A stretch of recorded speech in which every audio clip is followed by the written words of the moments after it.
All right, tomorrow you're going to take the retest for the layers of the atmosphere diagram, and I want to go over a couple things with you. The first thing is the best study guide that you could have for this would be this sheet that you're seeing displayed on the screen. You guys took guided notes on it. This will help you study for it. Also, your Earth's atmosphere study guide, the question that has the table where you had to put everything in the correct order, that's going to be a great study tool for you. The main thing I want to go over is the graphs, because a lot of people had trouble with the graphs. So you wrote on your notes in the arrow going up that the density of the atmosphere decreases as you go up. You see it there on the arrow on the left. So the density of gases decreases as you go up. So let me show you what that should look like if it's graphed.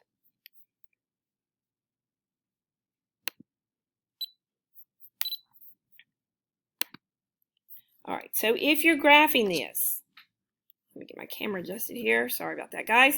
Okay, if you're graphing it, the first graph is gravitational pull.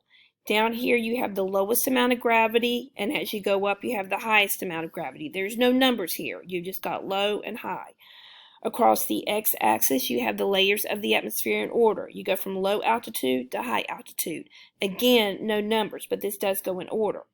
So our note said that the density of gases decrease as your altitude increases. So here, altitude is increasing. So now we have to have the gravitational pull, which is affected by the density of the gases also. So it decreases. So remember, we talked about that as you go up towards the exosphere, the top of the thermosphere and the exosphere, the gravity of pull is lower, and the molecules and atoms are able to escape into outer space. So what the graph is going to look like is this right here.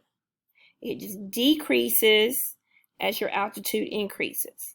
So when you read a graph, when you're going from left to right, the down line means it's decreasing. Same thing for air pressure. When we did our elevator to space, we found out that 0% of the Earth is below us when we are on, when the elevator was on ground level. When it was all the way up in the exosphere, then we had lots of air pressure on us. So we have air pressure on us all the time since we are in the troposphere. So again, you've got lowest pressure to highest pressure. Here's your layers of the your layers of the atmosphere in order according to altitude. And to graph it, it decreases as you increase altitude. Pressure decreases as you increase altitude. The density of the molecules is the same thing. You've got lowest density, highest density. Here you have the layers of the atmosphere in order again from low altitude to high altitude. Because we know that the molecules and the atoms, the density decreases as we go up, we're going to do it the same way. So those three graphs are all going to look the same. The gravitational pull is related to the density of the atoms and molecules in the air. The air pressure is related to this. These are all three related.